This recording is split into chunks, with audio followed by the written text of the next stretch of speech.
Niining panahon nga ang putling ebanghelyo gihagit sa mga hiwi nga pagtulunan.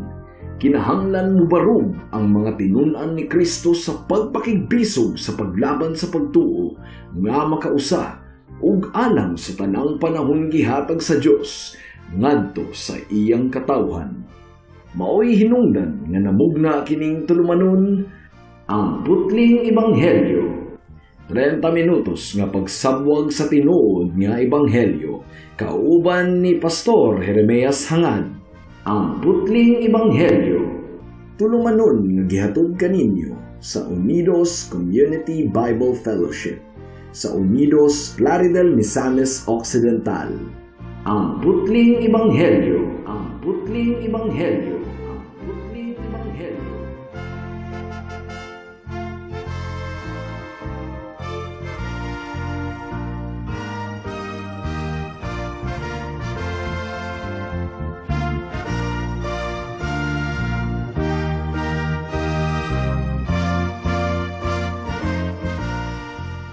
Mayong hapon Unidos, Plaridel, Calamba, Baliangaw sa Pangdalaga, Rizal, Lupisayna ug kutob sa tanang gidala sa Ginoo sa pagpaminaw niining atong programa nga giuluhan og ang putling ebanghelyo. Sa makausapa kini ang inyong igsuon og higala sa kahanginan si Pastor Jeremias Lauri Hangad sa Unidos Community Bible Fellowship dinuyugan sa iglesia nga nag-sponsor niining atong programa, ang Salitran Covenant Bible Church sa Barangay Salitran, Dakbayan sa Dasmariñas, probinsya sa Cavite. Ang atong teksto ning takna sa kahaponon makita sa Panultihon 29 bersikulo 1, Proverbs chapter 29 verse 1. Ang giingon diri, siya nga nagpabiling gahig ulo bisag makapila pang badlunga, sa makalit mapukan ug dili nagayod makabangon. Usa sa mga klarong ilhanan nga ang usa ka tawo wala pa makig-uli sa Dios mao ang iyang pagbalibad sa mga pagbadlong. Ang mapainubsanon nga tawo kanunay mapasalamaton sa mga pagbadlong. Aduna siya pagpaningkamot nga mabag-o kun badlungon siya sa uban. Apan ang garbusong makasasala kang kinsang dalan kanunay insakto sa iyang kaugalingong mga mata, magdumot gayod sa mga pagbadlong. Mao nga nagpasidaan na si Jesus sa iyang mga tinunan sa Mateo kapitulo 7 bersikulo 6. Ang giingon ni Jesus, ayaw ihatag ang mga butang nga balaan ngadto sa mga iro, kay tingalig musumbalik sila og mupaak kaninyo, ug ayaw iitsa ang mga perlas ngadto sa mga baboy, kay kini tamak-tamakan lamang nila. Hadlo kayo mga kahigalaan, hadlo kay badlungon ang gahi ug ulo. Tungod kay laino nila pagsabot ang maayo nimong tuyo sa pagbadlong. Pipilara sa mga katawhan ang susama kay David nga nagpaubos ni adtong gibadlong siya ni propeta Nathan. Kasagara masuko og dili magpabadlong. Ang giingon sa Panultihon kapitulo 9 bersikulo 7 ug 8, ang giingon dire, kun badlungon mo ang tawong mapagarbuhon, insultuhon ka lamang niya. Kung badlungon mo ang tawong dautan, dauton ka lamang niya. Ayaw badlunga ang tawong garbuso, kay kasilagan ka lang niya. Apan kung imong badlungon ang maalamon, tahuron ka niya. Mao ka na ang kalainan sa mga maayo ug dautan kung badlungon ug tambagan sila sa ilang mga sala. So gikan sa atong teksto mga kahigalaan, mamalandong kita sa tulo ka butang. Una, ang kakugi sa Ginoo sa pagbadlong sa mga makasasala. Ang giingon sa atong teksto, kanunayng pagbadlong. Ikaduha, ang epekto niini nga pagbadlong sa tawong dautan. Ang giingon sa atong teksto, nagpagahi siya sa iyang ulo. Ug ikatulo, ang bunga sa pagkagahi ug ulo. Ang giingon sa atong teksto, mapukan siya sa kalit lang ug dili nagayod makabangon pa. So una, ang kakugi sa Ginoo sa pagbadlong sa mga makasasala. Kanunay niya kining gibuhat. Makita nato sa Biblia nga gisugo sa Dios ang iyang mga katawhan nga magtinambagay ug magbinadlungay sa usag-usa. Unsa may giingon diri sa Hebreohanon kapitulo 3 bersikulo 13. Ang giingon diri, Pag tinambagay hinuon kamo sa matag adlaw samtang may gitawag pa nga karong adlaw, aron walay usa kaninyo nga mahimong masinupakon tungod kay nalimbungan sa sala. Ug ang Leviticus kapitulo 19 bersikulo 17 nagaingon, kung may kasilo kamo sa inyong isig katawo, ayaw siya og dumti, apan prangkahi siya aron dili kamo makasala. Mao nga giingon ni Jesus sa Mateo kapitulo 18 bersikulo 15 hangtod sa 17, kung ang imong igsuon makasala kanimo, adtua siya ug pakit-a siya sa iyang sayop, apan himua kini nga kamurang duha. Kung mamati siya kanimo, magkauli ang inyong maayong kabubuton. Apan kung dili siya mamati kanimo, pagdalag usa o duha ka tawo aron ang matag sumbong kapamatud-an sa duha o tulo ka saksi, sumala sa giingon sa kasulatan. Ug kung dili gayud siya mamati kanila, isulti ang tanan ngadto sa simbahan. Ug kung dili siya mamati sa simbahan, isipa siya nga usa ka dili magtotoo o kubrador sa buhis. Ug ang giingon pod ni Santiago sa kapitulo 5 bersikulo 19 hangtod sa 20, ang giingon dire, mga igsuon, kung usa kaninyo mahisalaag gikan sa kamatuoran ug may makapabalik kaniya, angay ninyong masayran nga kadtong makadani sa usa ka makasasala gikan sa iyang pagkadautan, magluwas kaniya gikan sa kamatayon ug daghang mga sala ang mapasaylo tungod kaniya. Ug dugang pa mga kahigalaan, ang Dios pod nagprovide og pagbadlong sa mga makasasala pinaagi sa paghimo niining tulubagon sa mga ginikanan nga badlungon nila ang ilang mga anak.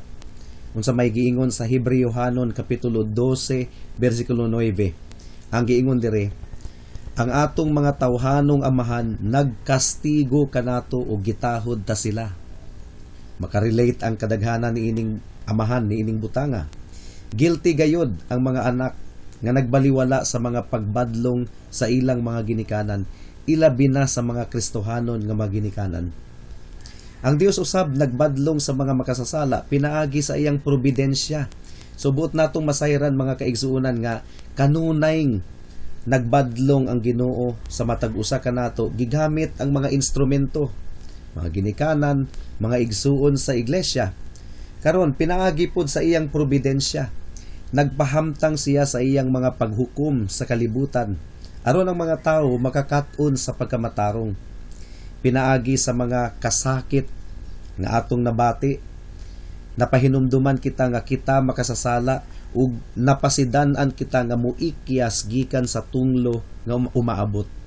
Ginabadlong pud kita sa Ginoo pinaagi sa iyang pulong.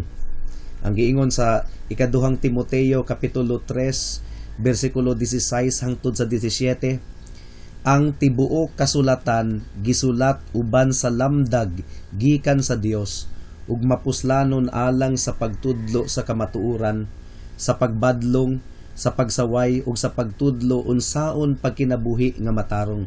Sa ingon, ang nag-alagad sa Dios masangkap pag-ayo ug maandam sa tanang maayong buhat. Ang tanang pag-agda, pagsugo, pagpasidaan ug paghulga sa Biblia daghan gayud kaayo aron mapitol ang mga makasasala. So kanunay ginabuhat sa Ginoo ang pagbadlong sa mga makasasala. Unsa pa? Gigamit usab sa Dios ang mga pastor aron sa pagbadlong kanato, mga magwalali. Ang giingon sa Ezekiel kapitulo 3 bersikulo 17, paminawa mga kahigalaan, tawo, gihimo ko ikawng magbalantay sa nasod sa Israel, ug ikaw ang mupahimangno kanila kung may isulti ako kanimo. Magbalantay, pastor sa Hebreo-hanon nga pinulungan. Dugang pa, ang Isaias kapitulo 58 bersikulo 1 nag-ingon, sultihi ang akong katawhan sa ilang mga sala ug ang banay ni Jacob sa ilang kalapasan. Ug paminawa mga kaigsuonan ang gisugo ni Pablo kang Timoteo, pagkugi kanunay sa pagwali sa mensahe sa tanang panahon gayod, daniha, badlunga, dasiga ug tudloi uban sa pagpailob ang mga tawo. Moabot ang panahon nga ang mga tawo dili na mamati sa matuod nga pagtulunan. Ang ila na hinuong gusto, mauna lang ang ilang sundon ug magtawag sila daghang mga magtutudlo nga magsulti kanila sa buot nilang madungog. Dili na sila mamati sa kamatuoran kundili sa mga tinumo-tumo nga mga sugilanon. Mura og sa pagsulti ni Pablo niining maong panagna mga kahigalaan, nakita niya ang mga makasasala sa atong kapanahunan karon. Apan alaot ang mga pastor nga wala naghatag og kabug-aton niini nga mga pahimangno. Ug alaot usab ang mga tigpaminaw nga dili makaagwanta sa pagpaminaw sa tulid nga doktrina. Ug adto hinuon sila maminaw sa mga magwalali nga ginagitik-gitik lang ang ilang pagbati ug nagwali og kalinaw ngadto sa mga dautan, bisag nag-ingon ang Dios nga walay kalinaw alang sa mga dautan. Isayas kapitulo 49 bersikulo 1. Batok ni ana nga mga magwalali ug mga tigpaminaw, musilaab ang tunglo sa Ginoo sa adlaw sa paghukom. Paminawa ang giingon sa Ezekiel kapitulo 33 bersikulo 8. Ang giingon dire, kung moingon ako sa usa ka taong dautan, mamatay kagayod, ug unya wala mo siya pasidan-i sa pagbiya sa dautan niyang buhat, mamatay siya nga makasasala, apan ikaw ang paninglan ko sa iyang kamatayon. Warning kini mga kahigalaan sa Ginoo kang propeta Ezekiel. Tanawa ang consequence sa dili pagpasidaan sa mga dautan. Parehong silutan sa Ginoo ang magwalali ug tigpaminaw. Ug dugang pagayod, ginabadlong pud kita pinaagi sa iyang espiritu. Ang giingon sa Juan kapitulo 16 bersikulo 8, unya inigabot sa espiritu iyang pailhon ang mga tawo sa kalibutan mahitungod sa ilang sala ug sa pagkamatarong ug sa silot. Gipadala ang espiritu aron sa pagpahimangno. Ang iyang lingwahe susama niini, makasasala, asa man ka padulong, ug unsa may utlanan sa imong pagkamakasasala, pag-andam sa pagtagbo sa imong Ginoo. Usahay, ang Ginoo magbadlong sa usa ka makasasala pinaagi sa conviction ug pakakabig sa uban. For example, aduna kay suod kaayo nga higala, kauban nimo siya kanunay, nagkahiusa kaayo ang inyong pagbati, ug idugang ko susama usab ang inyong mga sala. Kagahapon, for example, pariho kanimo ang iyang inistoryahan og binuhatan. Apan karon naalarma na siya sa iyang makalilisa nga kahimtang. Nagpangurog na siya sa paghuna-huna sa paghukom nga umaabot tungod kay nakadungog siya og wali. Sulod sa dugayng panahon hangtod gahapon, malipayon siyang nakig-uban kanimo. Pero karon galikay na siya nimo. Giputol na niya ang iyang koneksyon kanimo. Apan ngano man, kini tungod kay nakita niya nga siya makasasala. It's either ang iyang kalag maluwas o malaglag hangtod sa kahangturan. Kini mga kahigalaan, usa ka kusgan nga wali sa pipila nganha kanimo. Kung ang mga suod nga higala magsugod na sa pagbiya kanimo, oras na aron tan-awon nimo ang imong kaugalingon. Usa kini kahilom, apan seryoso nga warning kanimo aron makaikyas ka sa tunglo nga umaabot. Kung makakita ikaw og tig-a nga makasasala nga naalarma sa iyang makalilisa nga kahimtang, pamalandungi pod ang imong kahimtang higala. Tan-awa ang utlanan sa imong kinabuhi kung magpadayon ka sa kasalanan. Pag hinulsol usab, kay kundili malaglag gayud ikaw. Sumudangat na kita sa ikaduhang punto sa atong pagpamalandong. Ang bunga niining maong pagbadlong. Ang giingon sa atong teksto, nagpagahi siya sa iyang ulo. Proverbs chapter 29 verse 1. Ang kanunay kunong gibadlong apan nagpagahi og ulo, kalit lang nga mahagba, mapukan ug dili na gayud makabangon. Actually, ang gigamit sa original nga Hebreyohanong pinulungan, dili ulo kundili liog. Ug ang gitandi niini mao ang liog sa baka nga masakitan pa sa pilmirong pagsangon sa yugo. Pero kadugayan, makubla na kini ug dili na makabati og kasakit. Ingon usab niini ang mga makasasala. Sa pilmiron niyang pagkadungog sa mga pagbadlong, makonsensya pa kunuhay siya. Hangtod nga mabantok na ang iyang kasing-kasing kadugayan ug dili na niya tagdon ang mga pagbadlong. Ang bata nga kanunay badlungon apan dili mo patuo, kadugayan mubantok na ang kasing-kasing ni anang bataa. Ang makasasala nga nakadawat og mga pagbadlong gikan sa kamot sa Ginoo, pwedeng mahumok ang kasing-kasing o pwede pong musamot hinuon kabantok. Naadjud ko'y mga nailhan nga bisan pa og kapila ng gihampak sa Ginoo, nagpagahi hinuon og samot sa ilang kasing-kasing. Basig ikaw na higala. Ang hari sa Ehipto nagpagahi og samot sa iyang kasing-kasing hangtod nga siya nahimong alaot. Ang giingon sa Roma kapitulo 2 bersikulo 4 hangtod sa 5, ang gahi kuno og kasing-kasing nagtigom og daghang tunglo sa Dios nga igabubo ra unya sa adlaw sa paghukom. O kahadlok gayud kaayo ang nagpaabot sa mga gahig ulo. Sa pagpagahi sa iyang ulo, ang usa ka makasasala posible nga magmalampuson gayod. Pwede niyang pahilumon og pakaulawan ang mga bubadlong kaniya. Pwede niyang ipanghinambog nga tigas gayod siya ug dili madala og badlong. Nami silingan sa una nga kanang pastor nga nagbadlong kanako, tigas ni dili ko madala sa iyang pagwali. Na ako'y nailhan nga tao nga dili gayud kuno siya mubiya sa iyang bisyo, kay kun iya kuno kining buhaton, nakadaog na kuno ang uban ug mapildi na siya. Tanawa ra gud ng paminsar niya ng tawhana. So contestant day siya sa pagkadautan ug kinahanglan nga dili siya magpapildi. Kinahanglan nga magpadayon siya sa iyang pagkadautan aron mo surrender na ang uban ug badlong niya. Nahala, kung ikaw na higala, dili ako magpugong-pugong ug ingon kanimo nga delikado kaayo ang nagpaabot kanimo. Ayaw og pagahia ang imong kasing-kasing, paghinulsol sa imong sala ug dangop kang Hesus tungod kay andam siyang muluwas ug mubag-o kanimo. Ang ikatulong bahin sa atong pagpamalandong mao kini, ang bunga sa kanunay pagpagahi sa kasing-kasing. Ang giingon sa atong teksto, maalaot siya og kalit ug dili na gayud siya makabangon pa o dili na maayo. Akong basahon og usab ang atong teksto, siya nga nagpabiling gahi og ulo bisag makapila pang badlunga sa makalit, mapukan ug dili na gayud makabangon. Ang giingon sa unang Tesalonica kapitulo 1 bersikulo 9, ang giingon diri, mag-anto sila sa silot nga mao ang walay katapusang pagkalaglag ug ipahilayo sila gikan sa presensya sa Ginoo ug sa iyang mahimayaong gahom. Mao kini ang utlanan sa bantok nga makasasala.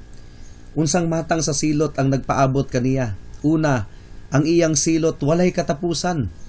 Marcos kapitulo 9 bersikulo 44 nag-ingon, kung diin ang ulod dili mamatay sa impyerno ni mga kahigalaan ug ang kalayo dili mapalong. You see? Dugang pa ang pinadayag kapitulo 14 bersikulo 11 nag-ingon, mag-utbo sa walay katapusan ang aso sa kalayo nga magsakit kanila adlaw ug gabi. Hadlok kaayo ni mga kahigsunan. Ikaduha, kalit kini nga moabot. Ang atong teksto nagaingon, he shall suddenly be destroyed. Mapukan siya og kalit. Mao nga ang salmista miingon sa Salmo kapitulo 53 bersikulo 19, kalit silang mga laglag ug mudangat kanila ang makalilisang nga katapusan. Ug ang Ecclesiastes kapitulo 9 bersikulo 12 nag-ingon, sama sa langgam nga nalitag ug sama sa isda nga nabaling, mauusab ang mga anak sa mga katawhan sa adlaw sa paghukom, sa oras nga wala nila damha. Wala kuno damha. So kalit di ay ni mga kahigalaan.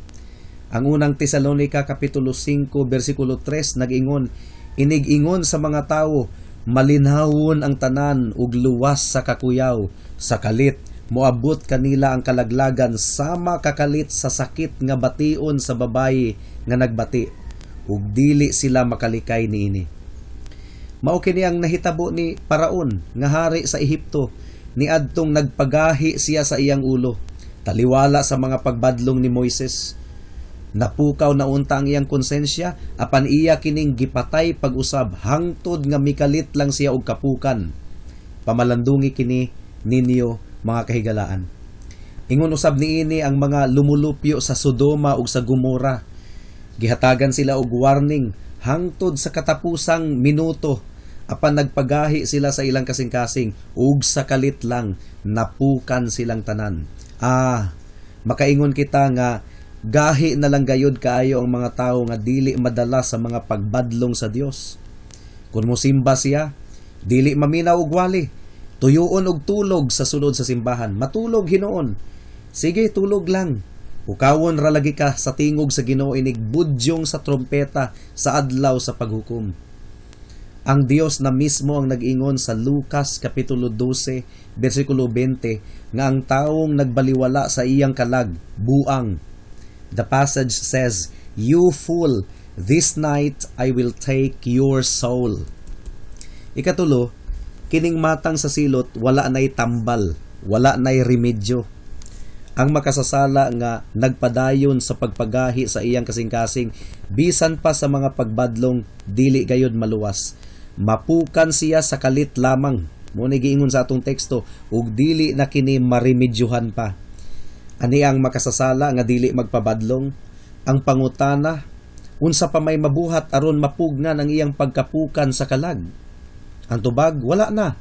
Nagmarcha na siya padulong sa kalaglagan uban sa gahi nga ulo ug kasing-kasing. Kanang tawhana padulong na sa kalaglagan ug dili na gayod mapugnan. Gawas na lang kung ang Dios ang mo-rescue kaniya. Ang meaning sa atong teksto klaro kayo. There is no remedy. Wala na kunoy tambal, wala na remedyo. Ang bugtong tambal lamang nga magdangat sa kaluwasan sa mga makasasala mao ang ebanghelyo. Ug kini nga tambal dili gayud mo epekto kung walay pagkapukaw sa guilty nga konsensya. Hinaot nga pukawon sa balang espiritu ang konsensya sa atong mga tigpaminaw karon. Ug mao kini ang nahitabo sa karaang kalibutan sa panahon ni Noe. Ang Hebreyohano nag-ingon tungod sa pagtuo na mati si Noe sa mga pasidaan sa Dios mahitungod sa mga butang nga umaabot nga wala niya makita. Nagmasinugtanon siya sa Dios ug nagbuhat siyag arka nga maoy nakaluwas kaniya ug sa iyang pamilya. Niining paagiha, gihukman niya nga sad-an ang tibuok kalibutan ug nadawat niya gikan sa Dios ang pagkamatarong pinaagi sa pagtuo. Pinaagi sa iyang pagwali ug sa iyang ihemplo, gipasidan-an ni Noe ang daotang mga tawo mahitungod sa baha nga umaabot. Apan wala sila mahadlok. Wala sila na alarma. Mao nga wala nay remedyo sa ilang kahimtang. Unsa pa may mabuhat sa magwalali? Wala na. Higala kung dili ka maalarma, dili gayud ikaw maluwas. Kung dili ka mutuo nga nahailalom ikaw sa sentensya sa kamatayon gikan sa balaang balaod sa Dios, nan dili nimo mabati ang imong panginahanglanon sa kapasayloan ug dili ikaw muduol kang Kristo aron ikaw mabuhi sumala sa giingon sa Juan kapitulo 3 bersikulo 18. Kun mao ang tunglo sa Dios magpabilin nganha kanimo. Juan kapitulo 3 bersikulo 36. Ang lingwahe sa ebanghelyo nagaingon, gawas lamang kung maghinulsol kamo, mapukan usab kamo. Makaplagan nato kini sa Lucas kapitulo 13 bersikulo 3. Apan walay makasasala nga maghinulsol kung dili sila masamaran sa ilang konsensya. Ang gihingon sa Buhat kapitulo 2 bersikulo 37, pagkadungog nila niini, nasamaran sila sa ilang kasing-kasing ug makusganong nangutana, mga igsuon, unsa may among buhaton? Apan wala kay kahadlok sa imong kasing-kasing, higala? So unsa pa may buhaton alang kanimo? O hinaot nga tandugon ka sa Ginoo. Sa mga makasasala nga walay kahadlok, taliwala sa mga pagwali, wala nay tambal pa alang kanila. Gawas na lang kung mulihok ang Ginoo sa ilang kasing-kasing. Usbo nato sa pagbasa, siya nga nagpabiling gahig ulo, bisag kapila pang badlunga, sa makalit mapukan, ug dili na gayod makabangon. Dunay mga tawo nga muingon, mas maayo pa kung dili na lang maminaw og wali. Well, ang imong paglikay sa wali, usa na kapamaagi sa pagpagahi sa kasing-kasing. Pero bisan pag maglikay-likay ka og wali higala, dili gihapon ikaw makalikay sa paghukom sa Dios. Ang imong pagboluntaryo sa paglikay sa pulong sa Dios, susama lamang sa pagboluntaryo nimo sa pag-inom og hilo. Unya moingon ka nga, mulikay na ako, dili na ako gustong mamatay. Apan nainom na nimo ang hilo, ug ulahi na ang tanan. Midulot na sa imong kaugatan ang hilo, ug wala na'y tambal paalang niini. It is too late. You have heard the gospel, ug dili na ka makalikay sa obligasyon niini. Ang Hebreyohanon kapitulo 12 bersikulo 25 nag-ingon, busa pagmatngon kamo ug ayaw pagdumili sa pagpamati kaniya nga nagsulti.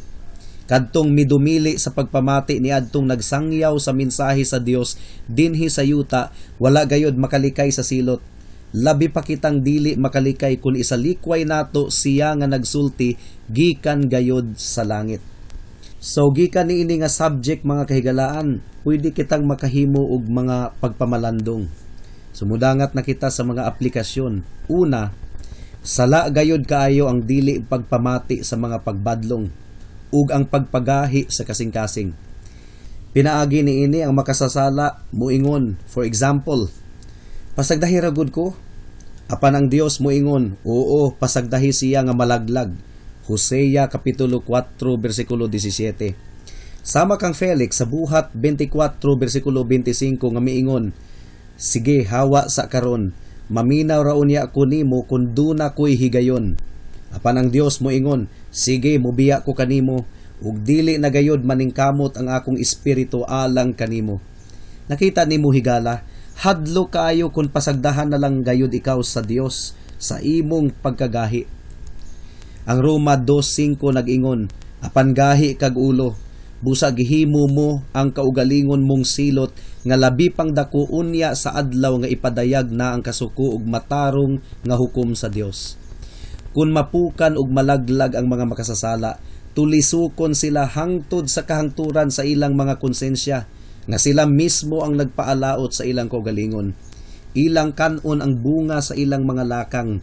Pinaagi sa pagpagahi nila sa ilang ulo, ang makasasala mauna mismo ang nagsira sa pultahan sa langit, aron dili sila makasulod niini. Ikaduhang aplikasyon, ug diri kita mutapos mga kahigalaan. Daghan pa kinig aplikasyon apan kulang na kita sa oras. Busa gusto na akong istoryahon karon ang mga lolo ug lula nga naniguwang na lang sa pagpakasala. Unsa na ba kadugay ang inyong pagkinabuhi nga walay Dios ni ining kalibutana? Pila na ba kapahimangno ang inyong nadunggan apan gibaliwala ninyo kini? Daghan ang katuigan ang milabay, apan nagdumili gihapon kamo sa paghinulsol sa sala ug pagdangop sa bugtong Dios ug manluluwas nga si Hesukristo. Unsa man, gatuo pa ba kamo nga moabot mo og 200 anyos? Mga lolo, mga lola, ayaw ninyog baliwalaa kining maong mensahe. Duol kamo sa Ginoo samtang duna pay panahon pang nahabilin alang kaninyo. Nag-apilar ako kaninyo karon sumala sa inyong kasinatian. Wala ba ninyo masabti nga nagkataas ang inyong kinabuhi, nagkagahi usab ang inyong kasing-kasing? Di ba tinuod gayod ang atong teksto? Kumusta ang imong kinabuhi karon, lolo, lola? Niadto baskog pa ang imong lawas, apan karon luya na kaayo. Hapit na mosalop ang inyong adlaw. Nakigistorya ako kaninyo karon, kamong duol na sa lubnganan. Hapit na ninyo atubangon ang eternidad. Ug kung dili kamo maluwas, mapukan gayud kamo sa kalit lang. Ug wala na'y tambal paalang niini. O daghan ng mga batan-on nga nakauna na lang sa pagduol sa Dios. Apan nganong nagpabilin pagihapon kamong gahi. Wala gihapon kamo nahiusa kang Kristo.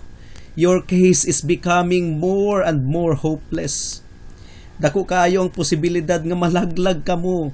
Mga lolo, mga lola, naghangyo ako kaninyo. Ayaw baliwala ang pagtawag ni Kristo sa imong kalagkaron. Paghinulsol sa imong sala, ug dangup kang Kristo tungod kay andam siyang mopasaylo ug muluwas kanimo.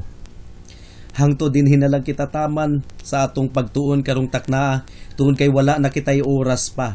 Sa makausap pa, giimbitar ko kamo sa pagtambong sa atong panimbahon ugmang adlaw, adlawng Domingo, adlaw nga igpapahulay alas 2 sa hapon sa panimalay ni Winstro hangad sa Unidos.